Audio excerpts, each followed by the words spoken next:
हरे कृष्णा। आज की इस क्लास में सभी भक्तों का स्वागत है।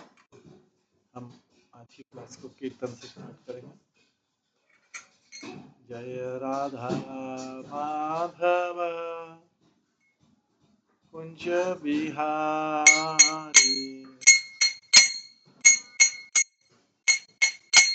जय गोपी जन वल्लभ गिरिवरधारी।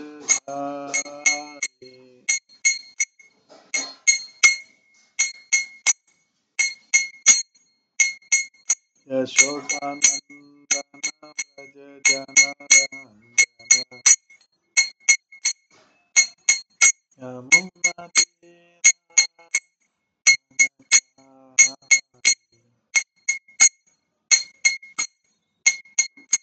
जय राधा माधव कुंज बिहारी।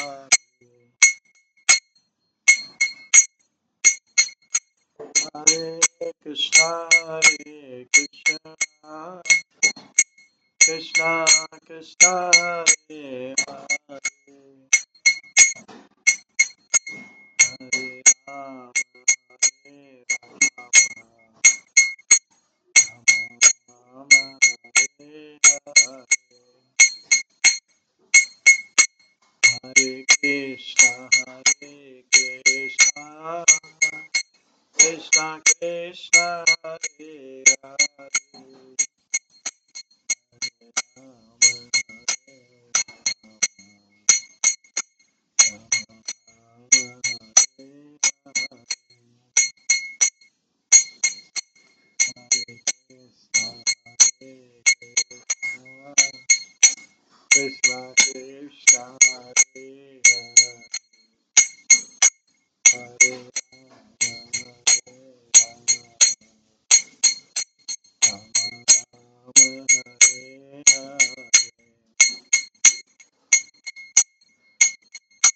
हरे कृष्णा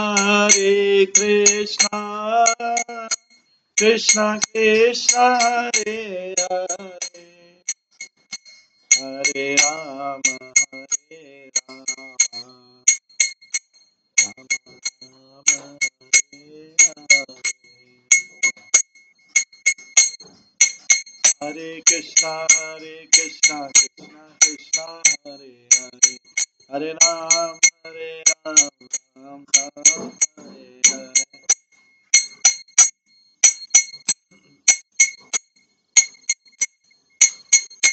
हरे कृष्णा कृष्णा कृष्णा हरे हरे, हरे राम राम राम हरे हरे।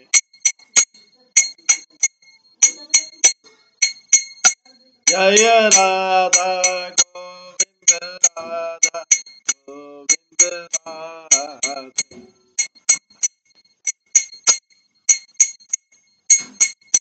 जय राधा माधव राधा माधव राधे,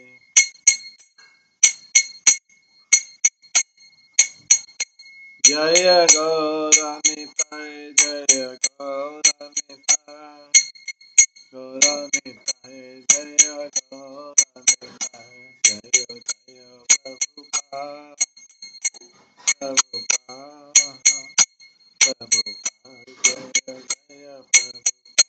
निताय गौर हरि बोल, हरि बोल, हरि बोल, निताय गौर हरि। श्री श्री राधा गोविंद देव की जय, श्री जगन्नाथ बलदेव सुभद्रा महारानी की जय, श्री श्री गौर निताय की जय, श्री प्रभुपाद की जय, सभी भक्तगणों की।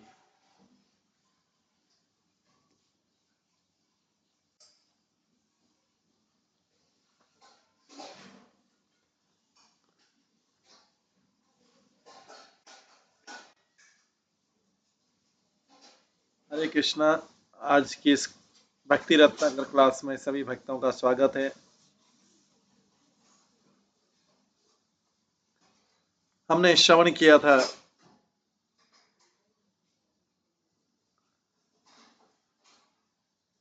अध्याय 13 से जिसमें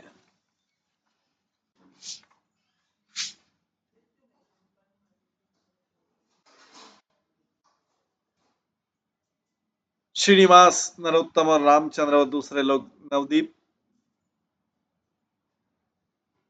को छोड़ के आगे बढ़ते हैं। उस बीच में वीर हमवीर जाजगिरा में पहुंचते हैं।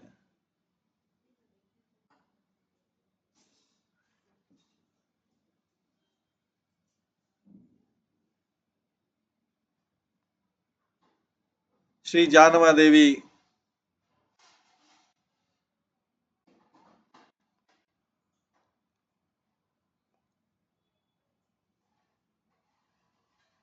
श्रीमती राधा के विग्रह को खरदा से वृंदावन भेजती है।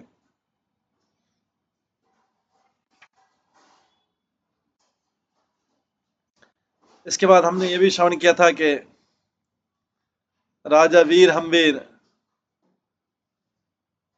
विष्णुपुर जाते हैं।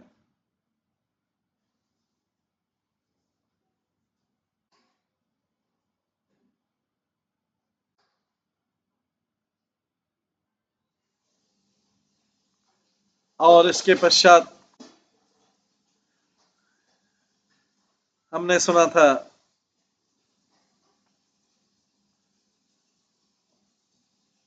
कि श्री रघुनंदन भी अपना शरीर छोड़ देते हैं।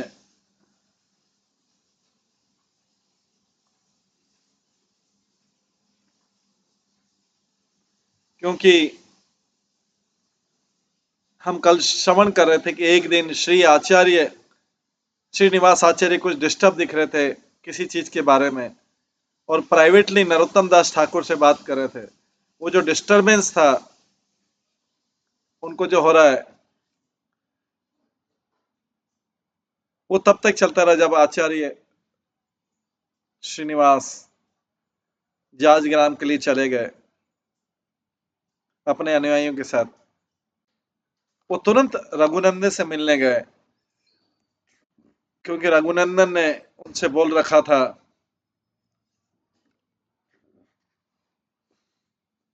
रघुनंदन ने उनको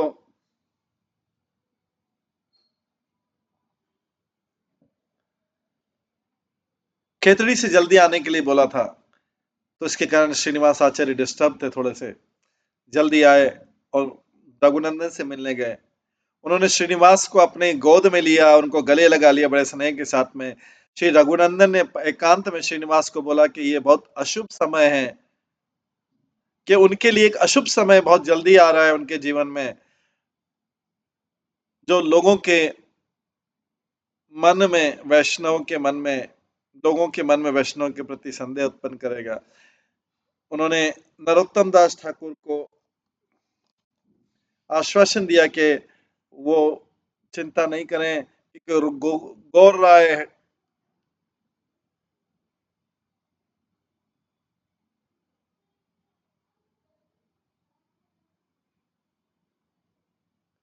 गौर राय के पास कई प्लान हैं जो वो श्रीनिवास की सहायता से कराना चाह रहे हैं।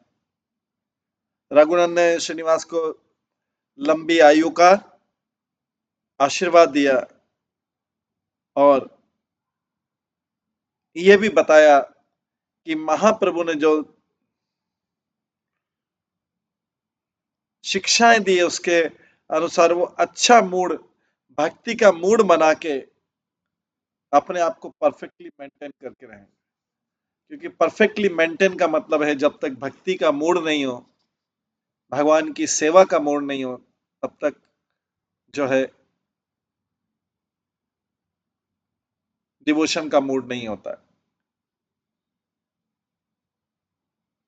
तो उन्होंने बोला कि सारा लंबा जीवन जिए, लेकिन वो पूरा जीवन ऐसा होना चाहिए कि मूड ऑफ डिवोशन जो है वो बना रहे, भक्ति का मूड बना रहे, तभी लंबे जीवन का उपयोग है। अदरवाइज लंबा जीवन जो है पृथ्वी पे बोझ, व्यक्ति पे बोझ है, परिवार पे बोझ है और पृथ्वी पे बोझ है, अगर भक्ति का मूड नहीं है तो। ऐसा व्यक्ति इसीलिए यूजलेस हो जाता है, किसी काम नहीं आता वृद्धावस्था में व्यक्ति। ज्यादातर लोग यूजलेस हो जाते हैं। क्यों? क्योंकि ना तो समाज को कोई बेनिफिट, भक्ति का मूड होगा तो सबको, भगवान को बेनिफिट है, समाज को बेनिफिट है, परिवार जनों को बेनिफिट है। नहीं तो वो व्यक्ति, जो बूढ़ा व्यक्ति, वो परिवार पे बोझ बना रहता है। और सभी सभी लोग सोचते हैं कब ये परिवार छोड़ दे। ये वास्तविक कलयुग का ये अवस्था है। सब लोग सोचते हैं कि ये छोड़ दे, इनके कारण हमारा कहीं मूवमेंट नहीं हो रहा है, हम कहीं आ जा नहीं पा रहे इनके कारण, ये इनको मेंटेन करने के कारण। ये सारा पूरा संसार में ये है, पूरा संसार की हालत है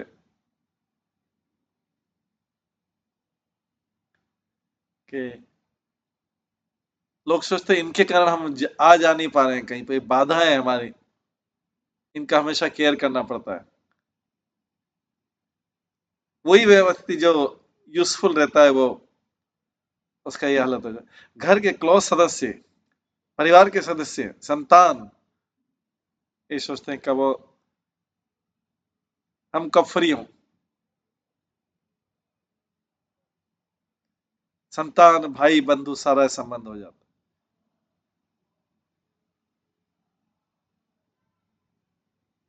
तो यहाँ पर इसलिए बोला जा रहा है कि लंबी आयु का आशीर्वाद तो मिले, लेकिन एक ही साथ में बोल रहे हैं would perfectly maintain the mood off devotion.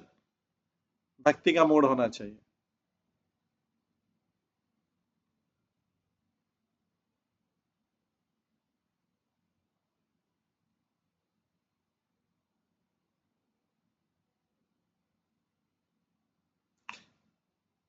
और उन्होंने ये भी आशीर्वाद दिया,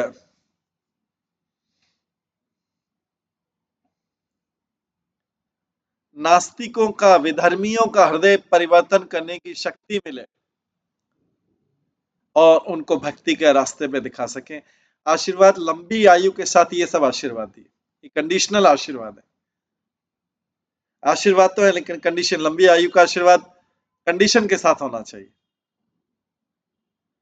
क्या हो? आपको लंबी आयु मिले, क्योंकि महाप्रभु की गौर राय के आपके लिए बहुत सारे प्लान है, आपके तरफ तो बहुत सारे काम करवाने हैं, तो आपको परफेक्टली भक्ति का मूड बना के रखना है। और आप में विधर्मियों या नास्तिकों का हृदय चेंज करने की शक्ति बनाई रहे, जिससे आप भक्ति के रास्ते पर चल सके। एक आशीर्वाद में इतने मल्टीपल है, 3 in 1। खाली लंबी आयु का आशीर्वाद नहीं दिया।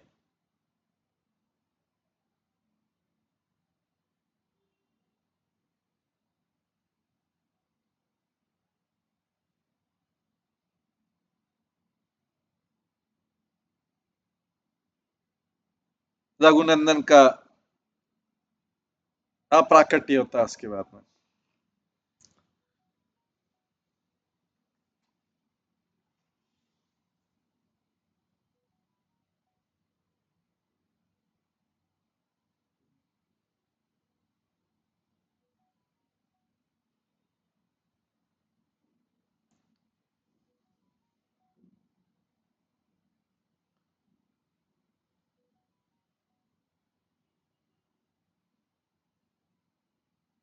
इसके बाद रघुनंदन का प्राकट्य होता है। अब श्रीनिवास के आचार्य के साथ अपना डिस्कशन करने के बाद में श्री रघुनंदन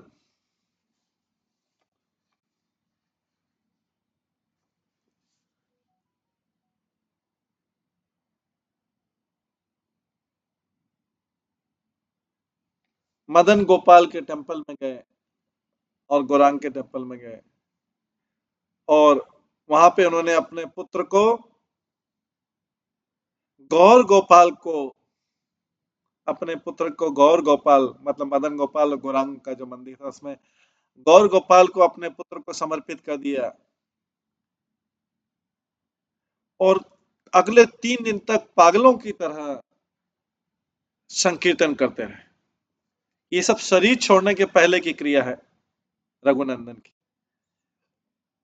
क्या किया उन्होंने? अपने पुत्र को गौर गोपाल को सबमिट कर दिया, जो मदन गोपाल गौरांग मंदिर। और लास्ट 3 डेज में पागलों की तरह कीर्तन करने लगे। अंत में नरहरि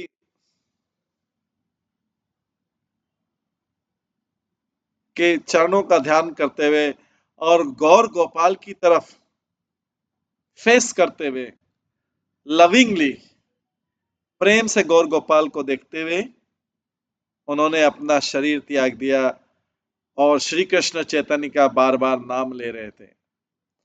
लोग अभिभूत हो गए रघुनंदन का ऐसा ऐसा अद्भुत डिपार्चर देखे, ऐसा ऐसा अद्भुत प्रस्थान देखे कि किस तरीके से मृत्यु को उन्होंने अपने पुत्र को गौर गोपाल को समर्पित कर दिया। स्वयं गौर गोपाल, मदन गोपाल और गौरव की तरफ देख रहे हैं, गौर गोपाल की तरफ देख रहे हैं, मुंह में कृष्ण चैतन्य का नाम है और अपने गुरु का, और गुरु का पहले ध्यान करके फिर गौर गोपाल का ध्यान। लोगों ने ऐसा अद्भुत प्रस्थान मृत्यु कभी नहीं देखा। ऐसा लोगों ने ऐसा प्रस्थान कभी नहीं देखा।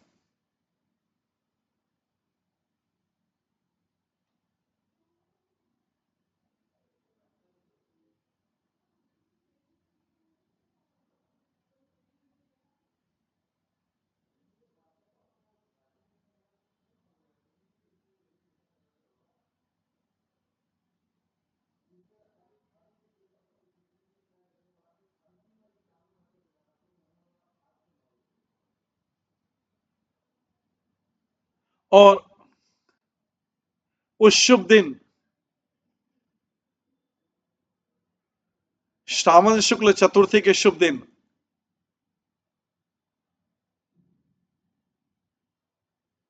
वो दिन सबकी स्मृति में हमेशा रहेगा,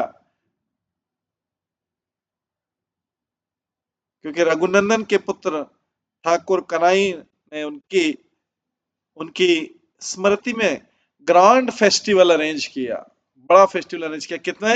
अपने पिता के अपने पिता के प्रस्थान पर, अपने पिता के गोलोक प्रस्थान पर।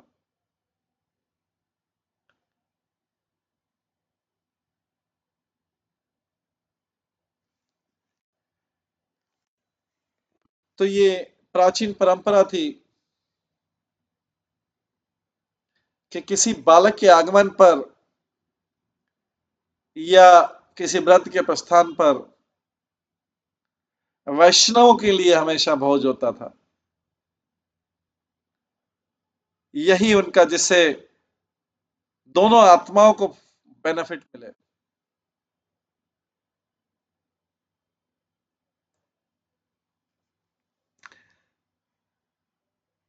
तो ठाकुर कनाई ने, जो उनके पुत्र थे, रघुनंदन के पुत्र थे, ग्रांड फेस्टिवल अरेंज किया अपने फादर के प्रस्थान पर। और श्रीनिवास तब तक रहे जहां तक वो कंप्लीट नहीं होगा। उसके बाद सारे महंत श्रीखंड चले आए।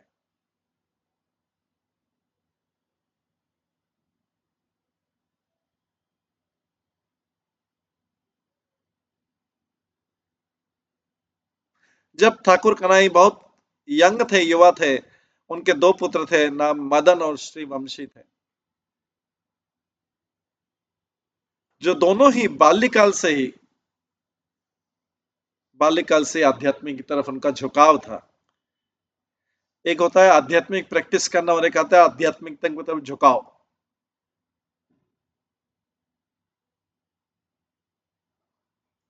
झुकाव से नेचुरल भक्ति होती है, जबकि अध्यात्म की प्रैक्टिस करे फोर्स भक्ति भी हो सकती है, बिना बिना इच्छा के, इनवॉलेंटरी भक्ति हो रही। लेकिन इन बालकों का बचपन से झुकाव, नेचुरल इंक्लिनेशन था स्पिरिचुअल लाइफ की तरफ। जब मदन 8 से 10 साल का बालक था, उसने अपने आप को नरहरि प्रभु के चरण कमलों में डेडिकेट कर दिया, समर्पित कर दिया।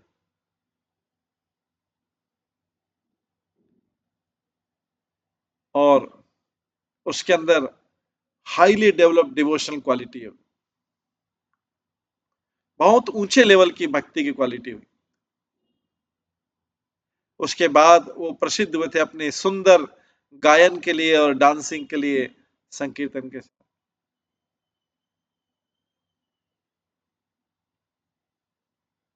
के बाद श्रीनिवास आचार्य प्रभु का वन विष्णुपुर में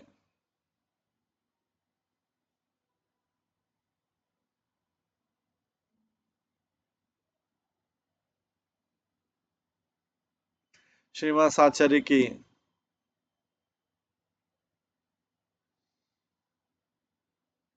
विजिट होता है वन विष्णुपुर और उनका दूसरे विवाह। अच्छा अच्छा। जब श्रीनिवास आचार्य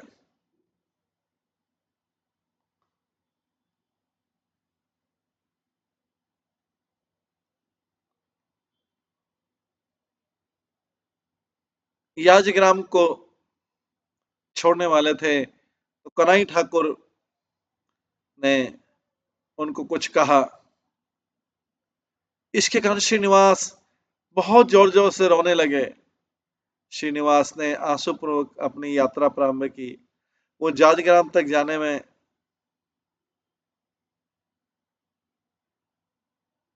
जोर जोर से रो रहे थे क्योंकि उनको पता लगा कि रघुनंदन ने अपना शरीर छोड़ दिया है।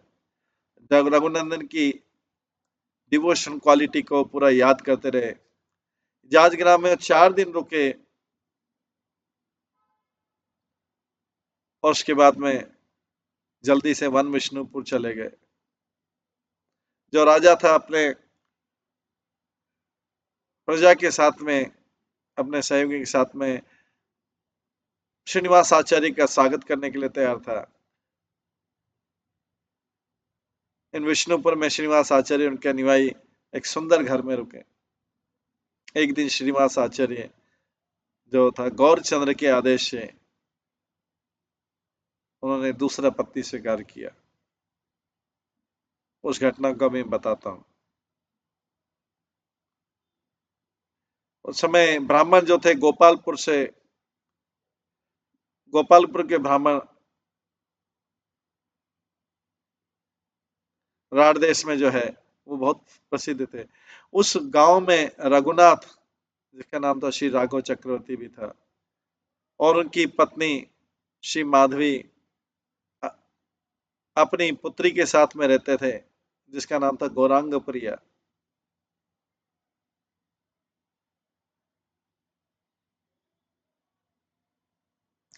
जो ब्राह्मण लोग थे बहुत चिंतित थे क्योंकि वो अपनी पुत्री का विवाह नहीं कर पाए थे, अरेंज नहीं कर पाए थे। एक दिन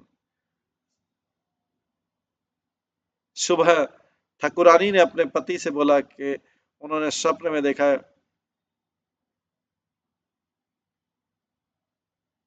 एक ब्राह्मण की आवाज सुनी कि इस पुत्री का जो पति है वो श्रीनिवास आचार्य होगा।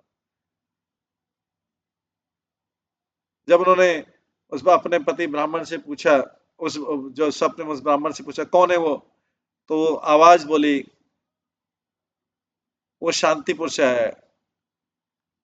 उसके बाद उनका स्वप्न खत्म हुआ। ब्राह्मण ने अपनी पत्नी से बोला कि उनको भी वैसा ही स्वप्न आया था जिसमें उन्होंने अपनी पुत्री को श्रीनिवास को दे दिया। श्री ठाकुरानी ने अपने पति को एडवाइस किया जल्दी से हम जाके श्रीनिवास के पास जाते हैं और उनसे प्रार्थना करते हैं कि वो हमारी पुत्री को मैरिज कर ले। आनंद से भर के ब्राह्मण श्रीनिवास के पास गए, उनसे प्रपोजल किया। श्रीनिवास चुप रहे और उसके बाद में सहमति कर दी। राजा इतना हैप्पी था इस अरेंजमेंट के लिए कि उन्होंने एक बहुत बड़ा अमाउंट जो है श्री श्रीनिवास आचार्य की विवाह के लिए अरेंज किया। गांव के सारे लोग एक्साइटमेंट से भर गए और दुल्हा और दुल्हन को प्रेम पूर्वक देखा। उन दोनों की सुंदरता की प्रशंसा की। आचार्य कुछ समय तक विष्णुपुर में रहे और इसके बाद सबको आश्वासन दे के सब कोई जाजग्राम गए। वहां पर पहुंचकर वो अपने घर में गए नए पत्नी को लेकर, अनुयायी को लेकर। जाजग्राम के लोग पत्नी की प्रशंसा सुंदरता देख के बहुत प्रसन्न हुए और आचार्य श्रीनिवास की दोनों पत्नियां ने एक दूसरे से प्रसन्नता के साथ मिली और बाद में दोनों जो है बड़ी प्रसन्नता के साथ में श्रीनिवास आचार्य की सेवा में लग गए।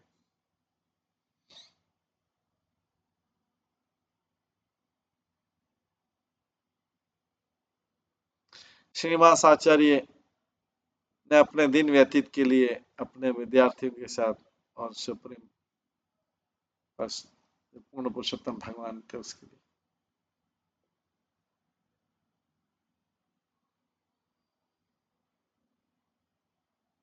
इसके पश्चात वो घटना जो राधिका जानवा माता जी ने राधा रानी के विग्रह को वृंदावन भेजा था, तो श्री गोपीनाथ और श्री राधिका का वृंदावन में मिलन होता है।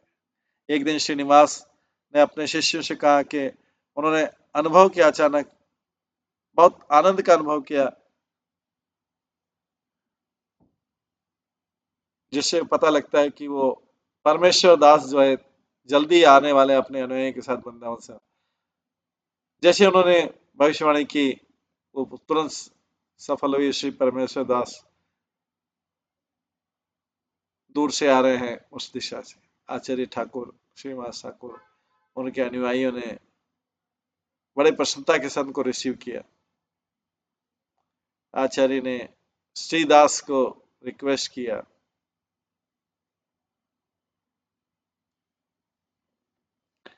आचार्य ने श्रीनिवास को और दूसरे लोगों को रिक्वेस्ट किया कि वो दिव्य सिंहासन पर बैठे और बड़े उत्साह के साथ वृंदावन का हालचाल पूछा। श्री परमेश्वर दास ने उनको आश्वासन दिया कि वृंदावन पहुंच गए थे बिना किसी कठिनाई के, और वहां पर पहुंचने में पुजारी जो गोपीनाथ को सर्व कर रहे, उसने एक्सप्लेन किया कि उन्होंने भगवान से आदेश प्राप्त किया है कि श्री राधिका को उनके बाईं तरफ रखा जाए। पहले जो ठकुरानी थी पहले जो ठकुरानी थी वो भगवान के दाहिनी ओर थी, बट अब गोपीनाथ जो है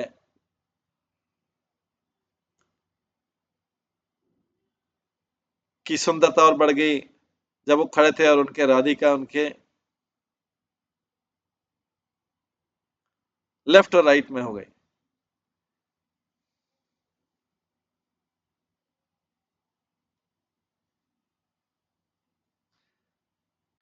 ब्रज के निवासी बहुत प्रसन्न हुए और जानवा माता जी के बहुत कृतज्ञ हुए कि राधा रानी को गोपीनाथ के लिए भेजा, और उन्होंने रिक्वेस्ट किया श्री परमेश्वर दास से कि जानवा देवी को भी इनवाइट करते हैं, आमंत्रित करते हैं कि वृंदावन आए हो। श्रीदास ने उस घटना को जो याद किया, अनुभव किया कि कितना बड़ा ग्रांड इंस्टॉलेशन हुआ था फेस्टिवल राधिका को राधा रानी की स्थापना की। उन्होंने श्रीनिवास से बोला कि वो और उनके जो अनुयायी हैं बिना किसी प्रॉब्लम के वृंदावन से आ गए हैं, और अभी वो जाने वाले हैं बोट से कंटक नगर या कठुआ, और उसके बाद में खरदा जाएंगे जितना जल्दी हो सके, सब चीज जो है जानवा माता जी को बताने के लिए। इसके बाद श्री ईश्वरी या जानवा माता जी फिर से वृंदावन जाएंगी। इससे श्रीनिवास आचार्य बहुत प्रसन्न हुए। श्रीनिवास आचार्य ने फिर परमेश्वर दास के साथ गए, कंटक नगर कटवा तक गए। वहां से श्री परमेश्वर दास खरदा चले गए, श्रीनिवास आचार्य जाजी ग्राम आ गए।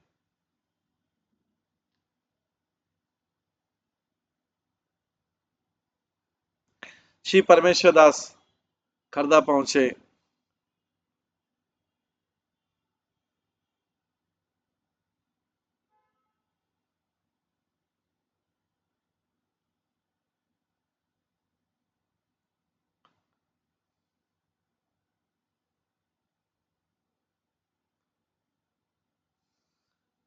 और तुरंत जो है जानवा माता के घर गए। जानवा वसुधा माता जी और जानवा माता जी के चरण प्रणाम करके उन्होंने सब कुछ वृंदावन के बारे में बताया।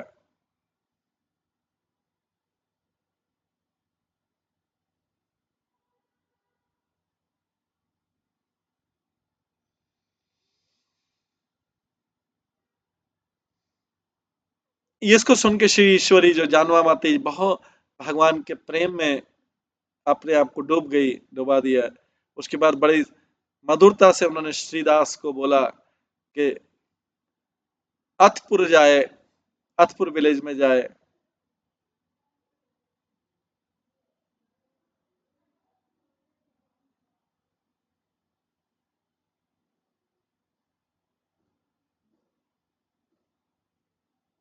और श्री श्री राधा गोविंद की पूजा की स्थापना करें। श्री परमेश्वर दास ने तुरंत उनका आदेश का पालन किया और श्री जानवा माता जी वो भी गई उस फेस्टिवल में भाग लेने के लिए। उस समय उन्होंने उस अवसर का लाभ उठाया और पूरे गांव का टूर किया।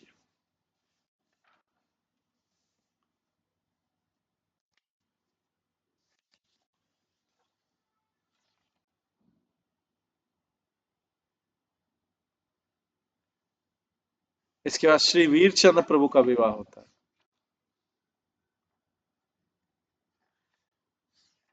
श्री जानवा माता जी ने जमातपुर गांव में गई, जो राजबल हाट, और वहां पर एक अपने सेवक के घर में रुकी। वहां पे वो कई ब्राह्मणों से मिली, जिनमें यदुनंदन आचार्य थे, जिनका भक्ति जो था ईश्वरी जानवा माता जी के संग सेवल पड़ गया था। यदुनंदन आचार्य की पत्नी लक्ष्मी थी, बहुत नम्र और सुशील और नम्र स्वभाव की थी। उनकी बहुत दो सुंदर कन्या थी, जिनका नाम श्रीमती और नारायणी था। श्री ईश्वरी के अरेंजमेंट से, जानवा माता के अरेंजमेंट से, ये दोनों कन्या जो है वीरचंद प्रभु की पत्नियां बन गई। विवाह के समय यदुनंदन ने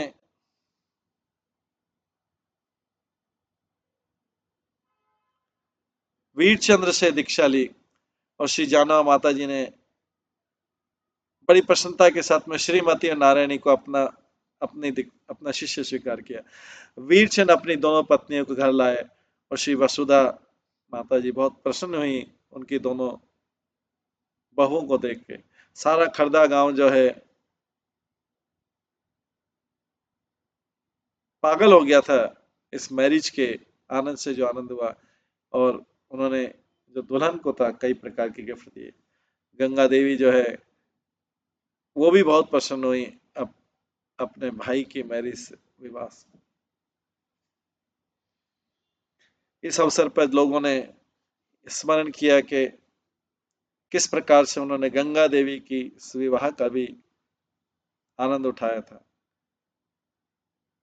जो कि भगवान विष्णु की चरण कमलों से उत्पन्न हुई है। उनके पति आचार्य माधव थे, बहुत ही बड़े भक्त थे। गौर गणेश जी के अनुसार होता है कि गंगा देवी भगवान विष्णु की चरण कमलों से उत्पन्न हुई थी और नित्यानंद प्रभु की पुत्री थी।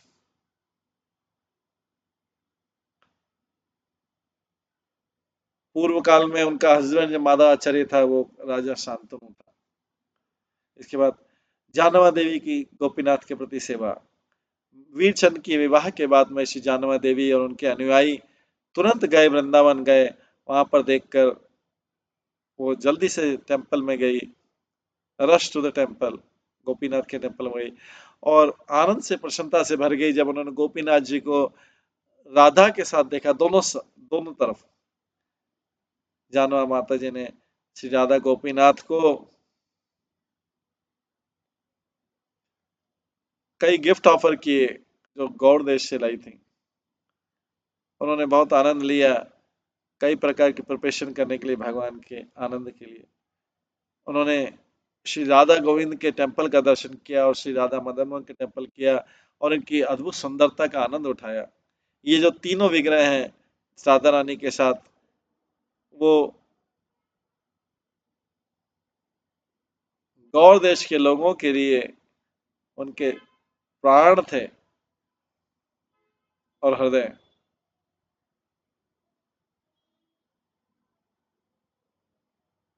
इसके बाद आगे श्री जानवा माता की वृंदावन विजिट के और भी आगे वर्णन आता है बुक अनुराग वाली में। इसके पश्चात वीरचंद प्रभु भी यही वृंदावन विजिट करते हैं। अपनी माता से परमिशन लेके वीरचंद और उनके कुछ अनुयायी थे, उन्होंने भी वृंदावन के दर्शन किए शुभ अवसर पर। और रास्ते में सप्तग्राम में रुके 2 दिन के लिए, जहाँ पर वो फॉर्चुनेट एक वणिक के घर में रुके जो बहुत भाग्यशाली था, और वहां पे उन्होंने संकीर्तन में अपना आनंद उठाया। वीरचंद प्रभु के संग से सप्तग्राम के कई निवासी थे, उनके जीवन के कष्ट खत्म हो गए। ये ग्रुप जो है फिर उसके बाद में शांतिपुर गए। वहां पर वीरचंद प्रभु करण कृष्ण मिश्रा से मिले, जो अद्वैत आचार्य के पुत्र थे, और उन्होंने साथ में संगीत किए, साथ में संकीर्तन किया। उसके बाद वीरचंद जो है अंबिका गए, और उसके बाद नवद्वीप गए 2 दिन के लिए। वहां से फिर श्रीखंड गए, और वहां पर श्री कन्हई ठाकुर ने उनका स्वागत किया, जो रघुनंदन के पुत्र थे। उन्होंने भी नाम संकीर्तन किया साथ में, और वहां से वही याजिग्राम गए। वहां पे श्रीनिवास आचार्य ने उनको रिसीव किया, वो अपने घर में ले गए। वहां पे उन्होंने पूरा दिन कृष्ण कथा के रूप में के वर्णन में आनंद उठाया। अगले दिन श्रीनिवास और उनके अनुयायी वीरचंद्र को कंटक नगर ले गए, और एक दिन वहां पर फिर से व्यतीत किया।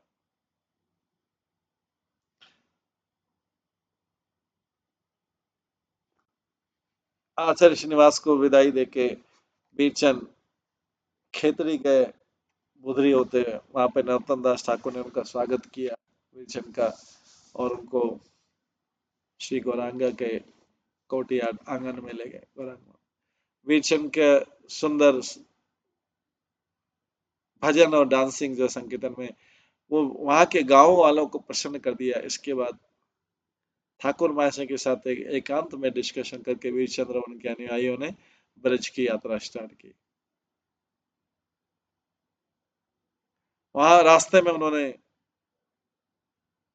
भक्ति का रत्न जो है गरीब ब्राह्मणों को दिया। उन्होंने एक अभिमानी ब्राह्मण का अभिमान विनष्ट कर दिया, और उनको एक भक्त बना दिया। उसके कुछ समय पश्चात वीरचंद मथुरा में प्रवेश किया, और जो निवासी थे वसना के, वो उनको बधाई दी और उनकी सुंदरता की प्रशंसा की। आपस में बातचीत करते हुए उन्होंने आश्चर्य व्यक्त किया, ये देखिए नित्यानंद बलदेव का पुत्र कितना सुंदर लग रहा है। किसी ने कहा, ऐसा कोई व्यक्ति है, इतना कोई सुंदर और कोई व्यक्ति हो सकता है? तीसरे ने कहा, ये साधारण व्यक्ति नहीं है। चौथे व्यक्ति ने कहा, इनकी सुंदरता को देखो, इनके दिव्य जो फीचर हैं वीरचंद के और उनके संगी। वीरचंद के आगमन की खबर वृंदावन में तेजी से फैली, और बहुत सारे लोग उनको दर्शन करने के लिए वहां पर पहुंचे। श्री जीव गोस्वामी, कृष्णदास कविराज, गदाधर पंडित गोस्वामी के शिष्य, गोविंद के अधिकारी अनंत आचार्य, उनके शिष्य हरिदास पंडित गोस्वामी,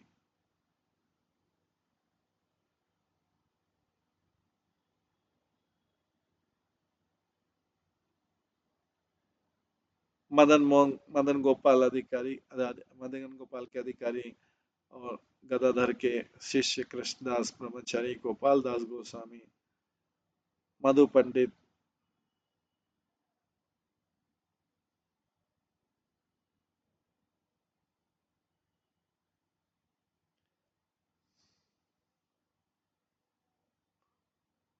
गोपीनाथ के अधिकारी भावानंद, श्री गोविंद के अधिकारी हरिदास और गोपाल, सब लोग वीरचंद को रिसीव करने, उनको स्वागत करने गए। काशीश्वर पंडित जो श्री कृष्ण पंडित के फ्रेंड थे, और उनके शिष्य गोविंद गोस्वामी, यादवाचार्य, सारे बहुत प्रसन्न हुए वीरचंद के आगमन पर। ब्रज के लोगों ने उनका वीरचंद के गुणों की बहुत प्रशंसा की। वीरचंद के अनुयायी ने बड़ी प्रसन्नता के साथ में श्री गोविंद, गोपीनाथ, मदन मोहन, श्री राधा विनोद, राधा रमन और राधा दामोदर के दर्शन किए। इसके बाद वीरचंद प्रभु ने ब्रज के वनों का भ्रमण किया। वीरचंद ने पहले परमिशन ली वृंदावन के वन का।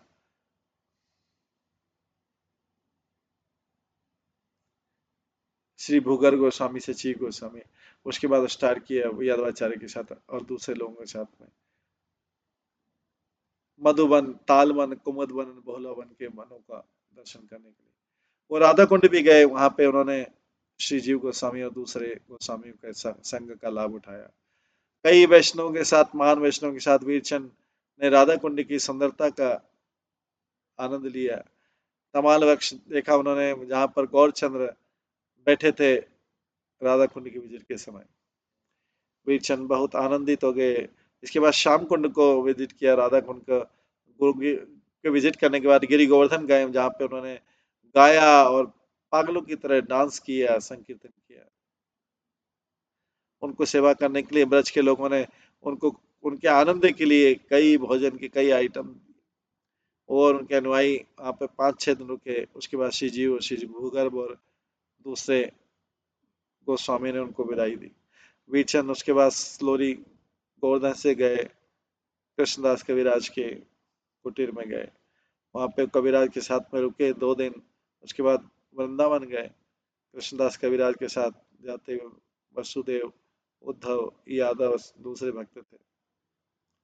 उसके बाद वो काम्य बन गए, जब वो स्थान जहाँ पर भगवान कृष्ण ने युवा रूप में लीलाएं की थी, वहां पे उन्होंने स्नान किया विमल कुंड में और दूसरे कुंड में कामन के। और उसके बाद वृषभानुपुर गए। वासुदेव ने उनको बताया कि जो है ये लोकेशन जो किंग वृषभानुपुर का महल है, जहाँ पर भगवान कृष्ण पहली बार श्रीमती राधा रानी से मिले। एक दिन कृष्ण एक प्लान सोच रहे थे, वो वृषभानु के महल में प्रवेश नहीं कर पा रहे थे। उसके तुरंत बाद राधा रानी के बर्थडे के अकेजन पर वृषभानु ने श्री दामा को भेजा नंद महाराज के हाउस में, नंद महाराज को और उनकी फैमिली को बुलाने के लिए महल में। जब नंद महाराज और उनका ग्रुप एंटर कर रहा था वृषभानु के महल में, कृष्ण और राधा रानी मिले एक दूसरे से और एक दूसरे की तरफ देखने लगे, एक दूसरे से आकर्षित होके बहुत प्रसन्न हुए और उसके बाद में वो एकांत स्थान में मिलते थे। वृषभानुपुर से वीरचंद्र गए, नंदग्राम गए, जहाँ पर वासुदेव ने बताया कि भगवान कृष्ण के जन्मदिन का आयोजन वहां पे किया गया था। एक दिन यशोदा मैया ने नंद महाराज को कहा कि आज कृष्ण का बर्थडे है, सो उसके सारे मित्रों को इनवाइट करना चाहिए। नंद ने उपनंद के पुत्र को भेजा वृषभानु की जगह और उनको आने को कहा। वृषभानु और दूसरे लोग आए नंद महाराज के घर में बहुत सारे गिफ्ट लेके। वृषभानु की पत्नी कीर्तिदा और उनकी पुत्री राधिका, वो भी नंद महाराज के साथ आए। यशोदा माता जो है, उन्होंने यशोदा माता ने उनको बड़े आदर के साथ रिसीव किया, उनको दिव्य सिंह सीट दिया। ब्रज में इस फेस्टिवल के न्यूज पहुंच गई और सारे गोपियां जो हैं वो भी वृषभानु नंद महाराज के घर में आए और कृष्ण के हाल चाल ठीक रखने के लिए सुंदर गीत गाए। गोपों ने अपने आप को आभूषणों से सजा दिया और नंद महाराज के पास में गए, बहुत सारी मिल्क की बाल्टी लेके, दही और घी लेके।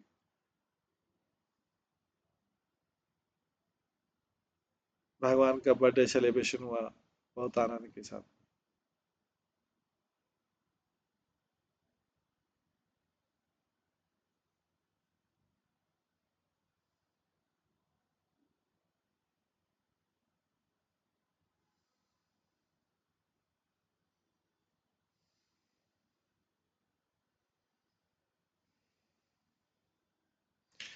उस ऑकेजन पे कृष्ण ने ऑब्जर्व किया कि श्री कृष्ण ने श्री राधा रानी को एकांत स्थान से देखा, पर दोनों एक दूसरे के पास नहीं आ पा रहे थे क्योंकि कई लोग बड़े वृद्ध वयोवृद्ध लोग थे वहां। इसलिए राधा रानी कुछ बहाने का सोचने लगी जिससे वो जा सके और कृष्ण से मिल सके कानों से। किसी तरीके से उनकी जो मित्र है ललिता ने राधा रानी को एकांत स्थान में ले गई जहां पर वो कृष्ण से मिली। वीरचंद भी जो है बड़े आकर्षित हुए थे राधा रानी कृष्ण की लीलाओं से सुन के। उसके बाद उन्होंने स्नान किया श्री पावन सरोवर में और खादिर बन गए और उसके बाद जियावट आए, वहां से वो फिर राम घाट गए। वहां पर और राम रास का अरेंजमेंट हुआ। उन्होंने ये भांडीरवट के स्थानों को देखा, पर वासुदेव ने इन्फॉर्म किया कि अभी एक्चुअल भांडीरवट तो है नहीं। वीरचंद प्रभु एकांत स्थान में बैठ गए और भगवान कृष्ण और राम बलराम की लीलाओं को देखने लगे। अचानक उन्होंने अपने सामने देखा दो बदर राम और कृष्ण जो है बलराम और कृष्ण अपने मित्रों के साथ खेल रहे हैं। वीरचंद बहुत अभिभूत हुए उनके इस रूप को देख। वीरचंद्र ये सब कौन है? वीरचंद कौन है? नित्यानंद प्रभु के पुत्र। नित्यानंद प्रभु तो अभी प्रकट अवस्था में नहीं थे, लेकिन वीरचंद प्रभु पूरे नंद घाट में घूमे, चीर घाट में घूमे, भाद्रवन भांडीर और श्री लोहवन, और उसके बाद उन्होंने श्री गोकुल वन विजिट किया और भगवान कृष्ण का बर्थ प्लेस का दर्शन किया बहुत आनंद के साथ। उन्होंने राधा रानी के बर्थ प्लेस रावल में और उसके बाद में वो विश्राम घाट गए मथुरा में, वहां पर उन्होंने स्नान किया बहुत आनंद के साथ में। उन्होंने गोकर्णस का टेम्पल गोकर्ण गोकर्णाक्ष शिव का टेम्पल का दर्शन किया और अक्रूर के स्थान का दर्शन किया। उसके बाद वो वृंदावन आए और श्री गोविंद जी के टेम्पल में प्रवेश किया जिस दिन कृष्ण का जन्मदिन था, जन्माष्टमी के दिन। उस दिन एक सुंदर अभिषेक हुआ जिसमें बड़ी प्रसन्नता से सबने भाग लिया। वीरचंद ने भी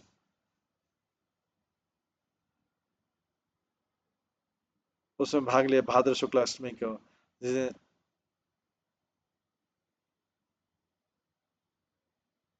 और राधा रानी के बर्थ का अभिषेक में भाग लिया। इसके बाद वीरचंद बड़ी प्रसन्नता के साथ वृंदावन में कुछ और दिन रुके और उसके बाद में वो गौड़ देश की अपने अनुयायियों के साथ उन्होंने गौड़ देश की यात्रा की। सारे वृंदावन के निवासी निराशा में रो रहे थे वीरचंद का प्रस्थान देख के, और वीरचंद उनको अपने आंसुओं को कंट्रोल नहीं कर पा रहे थे। वीरचंद ने बड़े धैर्यता के साथ हर किसी को आश्वासन दिया, सांत्वना दी और मथुरा होते गौड़ देश गया। गौड़ देश में पहुंचने के बाद वीरचंद ने सारे स्थानों पर जो इम्पोर्टेंट मुख्य स्थान पे वहां पर विजिट किया और सारे निवासियों को स्थान इन्फॉर्म किया कि वृंदावन में क्या क्या हुआ था, मथुरा में क्या क्या हुआ था, इन्होंने सबको बताया। उसके बाद वो खरदा लौट आए और अपनी माता जानवी देवी को सब कुछ बताया। जो लोग बहुत ध्यान पूर्वक इन लीलाओं का श्रवण करते हैं वो भौतिक जीवन के कष्टों से जरूर मुक्त हो जाएंगे। इसलिए मैं सबसे सिंसियरली रिक्वेस्ट करता हूँ कि वो भक्ति रत्नाकर के ग्रंथ में बहुत गहराई से जाए और श्रीनिवास आचार्य के चरण कमलों को याद करके मैं नरहरि दास इस ग्रंथ श्री भक्ति रत्नाकर को लिखने में बहुत आनंद प्राप्त कर रहा हूँ। हरे कृष्णा। सभी भक्तों का बहुत बहुत धन्यवाद। इस प्रकार ये जो है भक्ति रत्नाकर का 14वां अध्याय 13वां अध्याय खत्म होता है। कल हम इनका 14वां अध्याय का श्रवण करेंगे। सभी भक्तों का बहुत बहुत धन्यवाद। सभी भक्तों के लिए एक बार हरे कृष्ण महामंत्र का जप करते हैं। हरे कृष्णा कृष्णा कृष्णा हरे हरे, हरे राम राम राम हरे हरे। श्री भक्ति रत्नाकर ग्रंथ की जय, श्री प्रभुपाद की जय, सभी भक्त गणों की